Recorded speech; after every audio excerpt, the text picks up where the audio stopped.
Good morning, guys. In front of me is TCL for NxtPaper, and let me show you how to activate the developer option.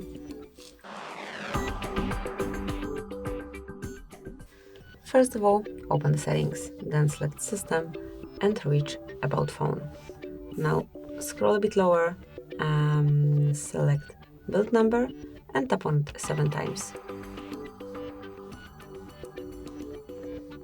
Okay, so one more time, then tap on OK. And from now on, you're a developer. As you can see, developer options appeared right here, right after you click 7 times on build number. So tap to open, scroll all the way down to see all the options, all the features that you can use, manage your device however you like, and then whenever you wish to lock developer panel again, just unmark the stop icon. And that is all. Thank you for watching. Please subscribe our channel and leave the thumbs up.